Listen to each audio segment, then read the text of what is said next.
number 115819, Kevin Trier v. Susan J. Chamberlain et al.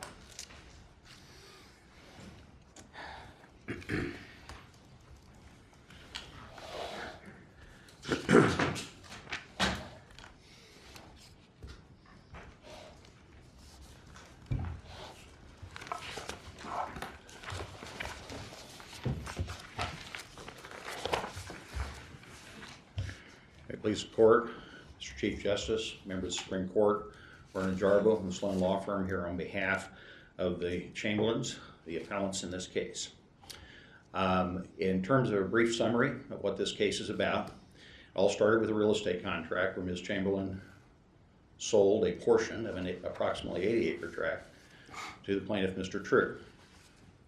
Included in that contract was some language which brings us here today. The language has been described as establishing a first right of refusal. Probably makes the most sense.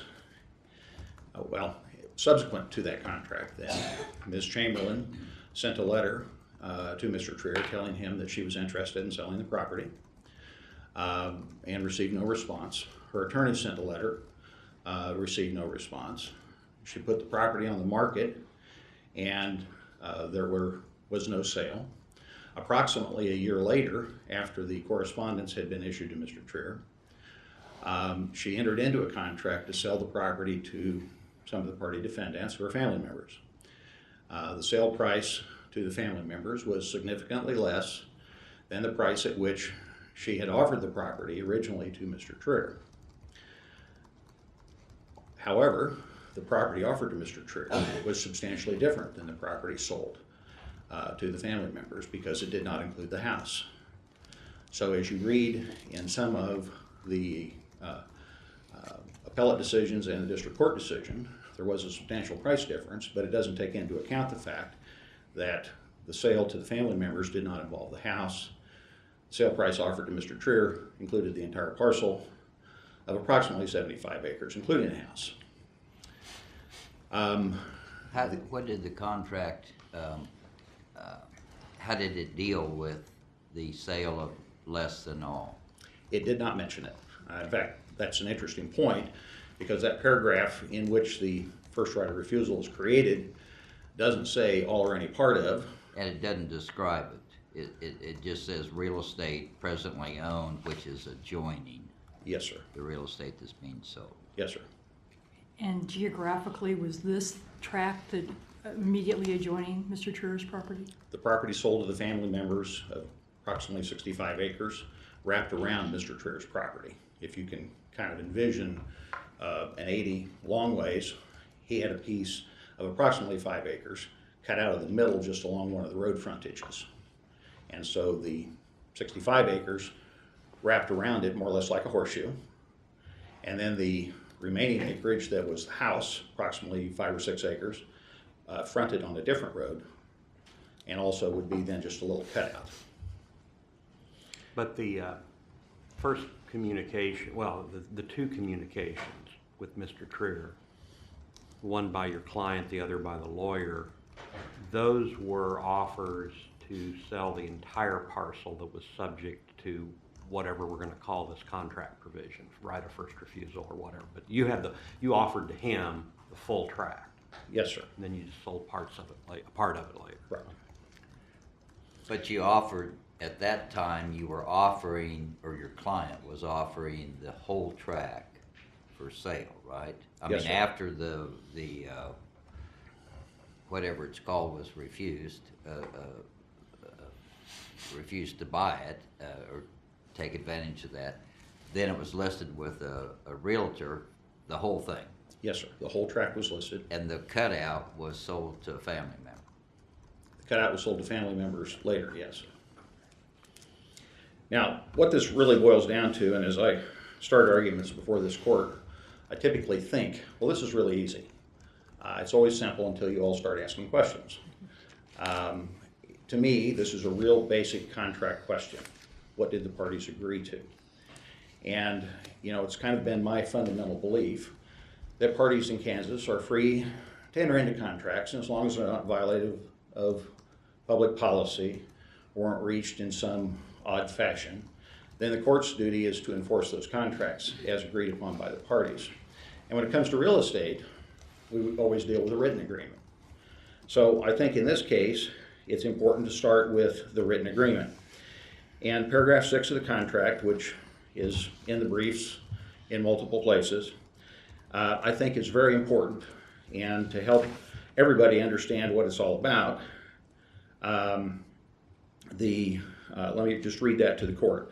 The parties mutually agree that in the event the real estate presently owned by seller, the Chamberlains in parentheses, which is adjoining the real estate which is subject to the contract, is offered for sale by sellers, seller shall extend unto purchaser, Trier, in parentheses, the first right of refusal to purchase said adjoining real estate at a price and upon terms mutually agreed between the parties. If the parties cannot agree, this right of refusal shall then lapse and thereafter be considered null and void. What distinguishes this from the type of first right of refusal described in the cases described by the Court of Appeals and by Mr. Trier's counsel is that this language does not have anything in it about Ms. Chamberlain receiving an offer, providing that offer to Mr. Trier, him considering that offer for a period of time. What about the district court's conclusion, which is interesting in terms of the contract and what you just spelled out? And the district court described it as, the court finds that the intent of the parties could not have been to offer it to a party for double or triple the price and then turn around and sell it to another party for much less. Is that what the parties contemplated occurring here? Or your client, that's what you negotiated for your client in this contract, that could happen? I'm going to sell this property for $300,000. I'm going to say I'm offering it for $300,000. Do you want it? No, I don't want it. And then turn around and sell it for $150,000. Could that have happened here? Well, it could happen. In fact, there's a statement about bad faith in Mr. Trier's brief, statement about bad faith in the Court of Appeals document. Well, that's very interesting. I don't know where they get the facts for that.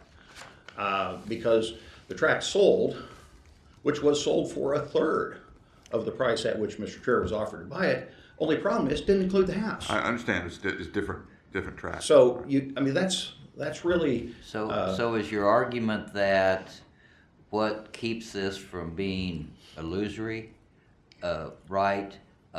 You offer it to Mr. Trier for $1 million and then put it on the market for $100,000. That's his right is kind of illusory.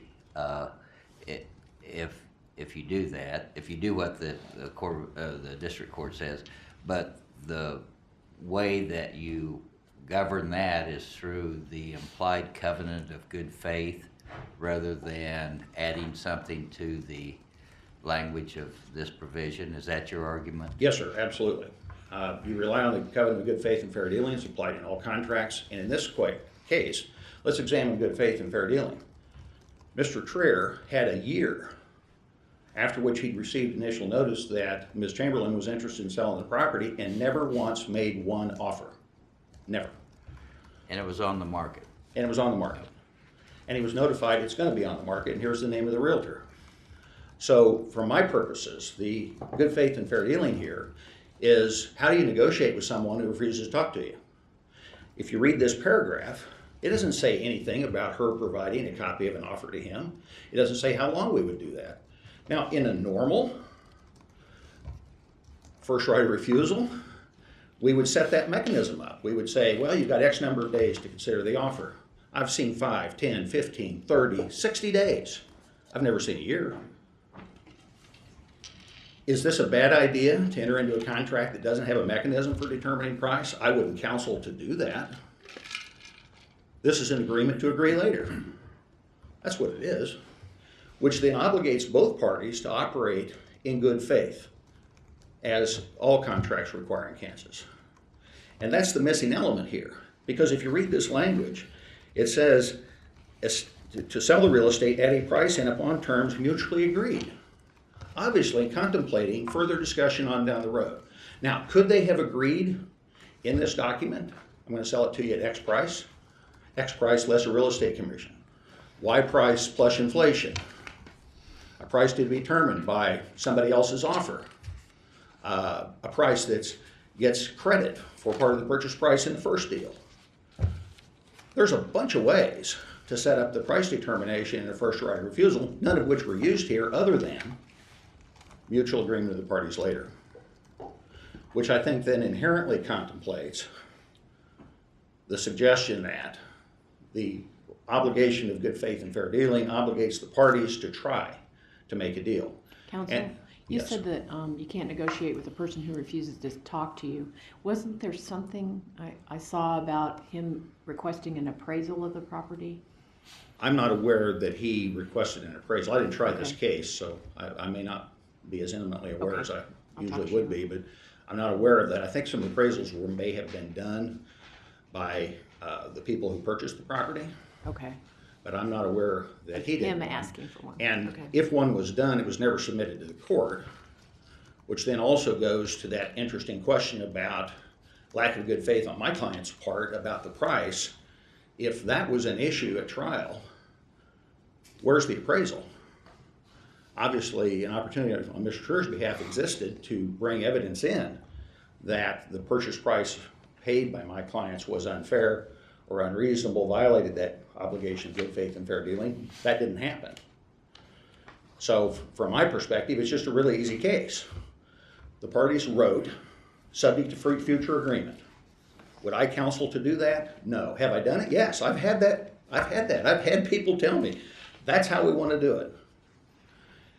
Counsel, how would you characterize the right that Mr. Trier received in this contract? He had a right, upon notice from the Ms. Chamberlain, to, in the course of negotiations for the sale, to enter into negotiations. So when she said, Mr. Trier, I'm ready to sell, and she did that before she did anything, before she listed or did anything.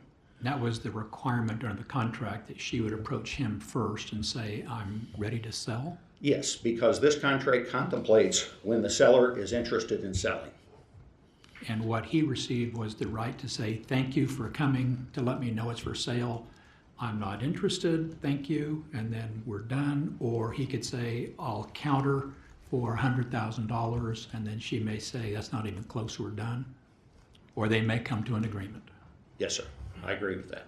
And the obligation is under that duty of good faith and fair dealing for her not to offer it for $300 if it was worth substantially less and refuse to budge.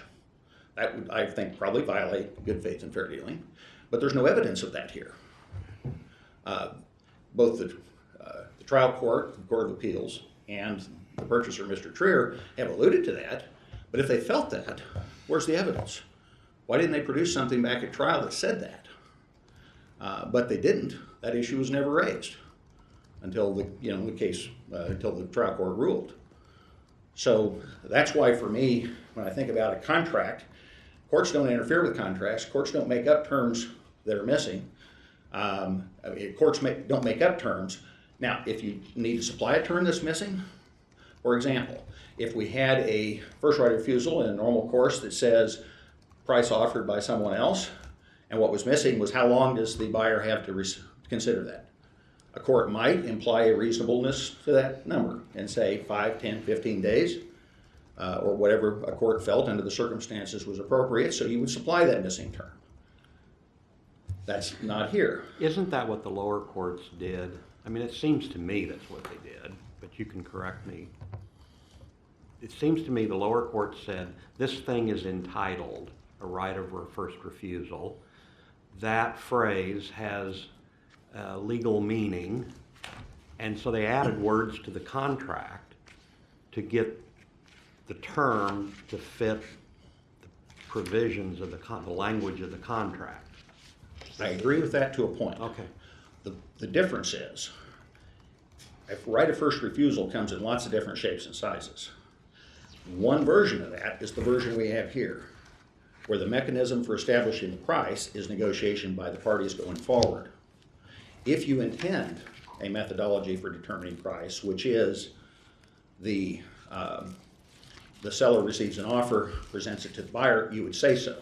I don't think the court's in a position to add that term, because this specifically says subject to the future agreement of the parties. That's how we know what the price is going to be. The parties negotiated. And there's no indication of bad faith on the part of anyone except Mr. Trier, because he received an offer and just ignored it. And Not then only was- that, but he got a letter from your client's attorney that said, you guys have had, you had your chance, we consider this done, and let me know if you disagree with this. And again, Exactly. there's still silence. And that was a year before the eventual sale, and the contract clause deals with that. It says, if you don't reach agreement, then the first refusal shall lapse, and thereafter be considered null and void. So it seems to me that the good faith and fair dealing piece here is in the fact that Ms. Chamberlain said, hey, I'm going to sell it, here's a price I think is fair. Are you interested? Mr. Trier ignores that for a year, despite several notices, and now wants to complain that he wasn't treated fairly. And for me at least, this is a really simple contract question. Read the paragraph. What does it say is supposed to happen? And we don't need to make up terms. We don't need to go out and look up the definition of first right of refusal, which, oh, by the way, I did that in my law school version of Black's Law, and there was no definition. So I went to one of the youngest members of the firm and said, let me see your version. And sure enough, there was a definition of a first right of refusal there. But I think that falls, and that's kind of in response to the last question, when you consider that the parties did agree on something. And that something was, we're going to negotiate later. That just didn't happen, but I don't feel like it was my client's fault. It was because Mr. Trier ignored that opportunity. Do we have any further questions? Thank you, counsel. Thank you.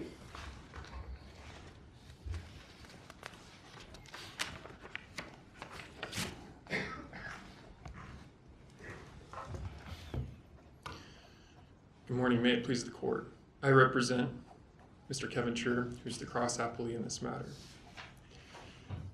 This case started based on a contract from 1986 when Mr. Trier purchased 7 acres from Susan and Leonard Chamberlain. The 7 acres abuts a road on one side, and then it's surrounded by property owned by the Chamberlains. The Chamberlains were represented by an attorney, and the Chamberlain's attorney was the one that drafted the real estate contract that we're talking about in this situation. Mr. Trier was not represented by counsel in the original transaction. Part of the original purchase agreement included terms of the agreement where Mr. Trier paid cash for some of the purchase price and then also financed part of it directly from the Chamberlains. What we're talking about here today is a preemptive right. It's a right of first refusal. The parties agreed in the contract that if the land that was offered for sale by sellers, property which is currently adjoining the property that was subject to the sale, that 7 acres, was offered for sale, then the sellers would extend to purchaser, Mr. Trier, a right of first refusal. I don't think that's true. So let's pursue that. It seems to me the triggering event of that provision is the landowner's desire to sell, as opposed to the landowner receiving an offer to purchase. Isn't that right? Justice Biles, I would argue that it's when the intent is formed to sell the specific property at a certain price. And Okay, and she had the intent to sell. She was about to go list it with a real estate agent, and before she did that, she contacted your client to pursue to pursue whatever these contract rights are. Correct? notice was definitely sent from the Chamberlains. We're not contesting that they Okay. sent notice. Had she listed the property before she contacted your client, would she be in breach of this contract provision? Yes. Well, I believe if she's got an offer, a bona fide offer. I'm not talking about offers. There's nobody out there with a sack of cash in my hypothetical. Okay. I want to know if she if she listed this property before contacting him, would it have been a breach of contract? Not necessarily, Why not?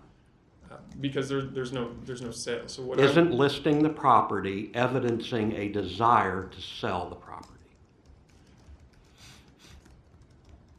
I believe so, but I don't And think. you just told me that the triggering event was the landowner wanting to sell the property. I can't get off of that fact. I got to tell you, I'm really struggling with why this plain language just doesn't jump out and say you're wrong. So help me with that. And I'll do my best, Your Honor. Part of the issue is that I know I'm not sure if it's part of the record, since one of the justices mentioned it. There is a record, there must be a record of it then, of correspondence that was sent from Mr. Trier back to Ms. Chamberlain, talking about an appraisal, or also talking about an auction, potentially to try to find what the value of the property was actually worth. Because at $289,000, that even a professional realtor couldn't sell the property. So is your claim that there was not good faith in the dealing of that provision in the Chamberlains trying to pursue that I think language? the Court of Appeals raised that issue. I don't care what the Court of Appeals did. I want to know what you did at the trial court, because you can't make up new issues when you get up on appeal. It's Yeah. whatever happened at the trial court. And So part did of- somebody come in and say, there's no good faith dealing by these contract parties, and so we're not bound by this provision? So unfortunately, we never actually got to try this case. This case was decided on a motion for summary judgment where they argued that their own contract violated the rule against perpetuities. And then they asked, the court declined to reform it in a way that wouldn't violate the rule against perpetuities. And then the court also addressed on this, even though the court declined to rule in summary judgment on the other issues in the defendant's favor at the trial. I keep interrupting because I don't see in your pleadings that you claim that the district court erred and should be reversed because it granted you summary judgment on that contract provision because you didn't get to litigate your good faith provision, right? I may be misunderstanding some of the question, Your Honor. Okay. It was one of those, we felt that they were different tracts of land. Frankly, one included what she offered, what she had intended to sell it to Mr. Trier. And I think the appellant's counsel points out that they're different tracts of adjoining real estate. One's for $289,000. That one is a totally separate tract of land than the one that she's formed the intent to sell, the smaller tract of land, which is the 64 acres. And so in our minds... It's totally different, or it's the 60 acres is part of the overall tract that was offered? It is part of the overall tract. So it's not totally different, it's Piece just of a portion of what was offered. Smaller portion, and it's significantly different in our opinion where we've got... Well, I want to go back to the trigger before we get into that. Your opposing counsel mentioned law school. Let's go back to law school. If all else fails, read the law or read the contract. And the very words here, omitting some in the middle, says, quote, in the event the real estate is offered for sale by sellers, end quote. Those are the words there. And that's the trigger. That's what triggers Section 6 of the conditions of sale, right?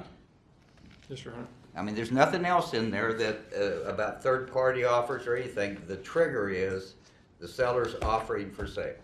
Did that happen here? The 64 acres, Judge, was never offered at any price to Mr. Trier. But Not Okay, by means the itself, original. but it was part of the tract that was offered to him.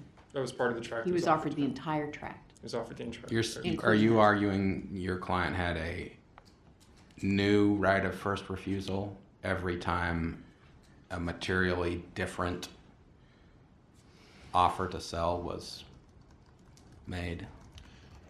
I.e., the offer to sell the whole tract triggered a right of first refusal, which might have expired, but your client retained a right of first refusal, a second right of first refusal for the smaller tract. Is that your argument? I think if it's a different tract of property, then I think it would be. a separate right of first refusal, in my opinion, because you've got two tracts of property that, you know, in our opinion, and I believe their opinion are different as well. So if they sell one tract of adjoining real estate, you know, that's on the west side of the property, they sell a smaller percentage there. I think he's got, according to the contract, he's got a right of first refusal for adjoining property. How does that make sense? Because, and I'm focusing now on the latter part of the contract provision that talks about the lapse of your client's right. So you get a communication from the landowner for the entire tract of land that's covered by this contract provision. And let's assume that they couldn't agree on a price, whatever the terms are. That lapse the right to every acre covered by that, doesn't it? Let's just assume that the contract provision, the terms up above, the word lapse, are met. Good faith, everybody's trying, they just can't agree on a price, but everybody's being fair with each other. This says to me that the right of first refusal lapses. And doesn't it lapse as to every acre that was subject to those negotiations? And if that's the case, it doesn't matter whether somebody hacked off a few acres or most of the acres, because the right that was attached to that real estate's now gone. So explain to me how you can have a good faith dealing with this contract. You lost your right, but then still get a right of first refusal if they put up for sale fewer acres. Explain that to me. What's your authority? Where's the language in the contract that says that? I'd go back to what the district court said, where the district court said, in the opinion, that the parties could not have met, that a party could offer something for 2 or 3 times as much and then turned around and sell it for a much less price. That's a good faith problem with the price that's offered. And my hypothetical doesn't involve that. I'm trying to figure out about the lapsing language of this contract. And doesn't this contract say that the right would lapse as to all of those acres? Respectfully, I don't think that it would lapse. Why not? What's the language in the contract? First of all, is there language in the contract that says that it doesn't lapse? I believe so, the adjoining real estate. So walk me through that. Parties mutually agree that in the event the real estate presently owned by the sellers, which is adjoining the real estate which is subject of this contract, is offered for sale by the sellers, seller shall extend to purchaser the right of first refusal to purchase said real estate at the price and terms mutually agreed on by the parties. So once you've offered all of the land, where does this language say that you get another right of first refusal if we offer less of the land that's adjoining? I mean, I think that where it says which is adjoining the real estate is simply identifying the acreage. And so, our argument is again that they don't have a bona fide right of first refusal when they just say $289,000. A right of first refusal is something. It's as the court, lower court said, it's a term of art. It's a defined legal right. And basically, as this court indicated in Anderson, it creates it's another case out of Lyon County. It creates an option for an individual. A right of first refusal. It's a preemptive right, and it becomes an option once the seller informs the intent to sell a particular piece of real estate. In my mind, a particular piece of real estate, and here what we're talking about is the 64 acres, then it's a defined legal right. The same, in my opinion, and I think the court even said in Anderson, defined legal right similar to that of an option, where the holder of that preemptive right can go in and purchase from the seller at the price that the other party would offer, that the other party had offered. And here it's a under established case law under this court, and then I think under the Court of Appeals there's a case, the Miller case, where they talk about the preemptive right of first refusal. It is different than an option until the seller forms the intent to sell the property. I think that's a classic explanation of what the legal term right of first refusal means. But the other terms of this provision do not fall within that classic terminology. There is no requirement for a third-party offer. There is no requirement that that Mr. Trier match the third-party offer. Instead, it's left to a negotiation process. So how do we ignore all of those provisions? I don't think you have to ignore it because I'm not sure that the terms, as I read it, and as Mr. Jarbo said, he reads it, very clearly one way, and I read it very clearly the other way. If you look at the terms, I don't think they're inconsistent with what a right of first refusal is. It indicates that at a price and the terms mutually agreed on by the parties. As I indicated, some of the terms previously was that the seller had financed it. In the price, on the $289,000, if it had been sold for that price, then I believe that the Chamberlains would have complied with their right of first refusal here. But I think are you reading out the words offered for sale? Because that again is the triggering event, isn't it? Not the receipt of an offer for purchase?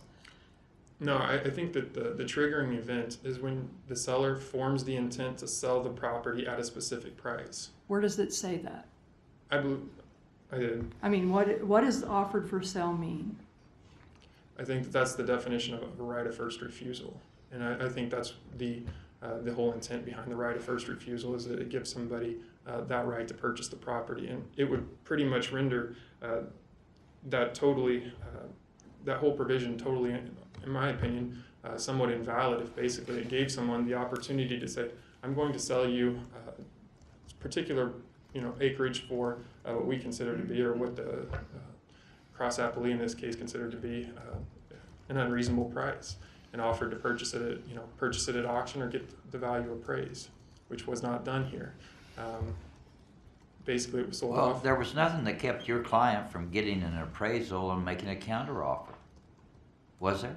I mean, if we're going to talk about the practical aspects of it, and there was nothing to keep your client, when it was on the market for a year, to go to the realtor and says, hey, I'll make an offer. Was there? Was there anything keeping your client from doing that? And what do the words at a price and upon terms mutually agreed upon by the parties mean? So the right of first refusal is No, what do those words mean? right. So he can't compel an unwilling seller to sell like a buyer could with an option. A buyer with an option can compel an unwilling seller to sell at a certain price. So if the seller formed the intent to sell for, say, $2,000 and the purchaser said, I agree with $2,000, I will purchase it for $2,000, then I think that they've got an agreement as far as the price. And as far as the terms, as I indicated, they had terms of the original agreement as far as seller financing and other items, where they worked out between the parties. So you're saying mutually agreed upon by the parties means whatever was offered by a third party. Is that what you're saying? Those words mean it doesn't have to be an agreement between Chamberlain's and Mr. Trier. It had to be an offer from a third party. Mutually agreed upon between Trier and Chamberlain's means what was offered by a third party. I think with the right of first refusal, it does, because you have to form the intent to sell the property at a certain price under the right of first refusal. Thank you, Your Honors. Do we have any further presentation, counsel? Nothing further, Your Honor. Any more questions? All right, thank you, counsel. Thank both counsel for your arguments this morning. Court will take this matter under advisement.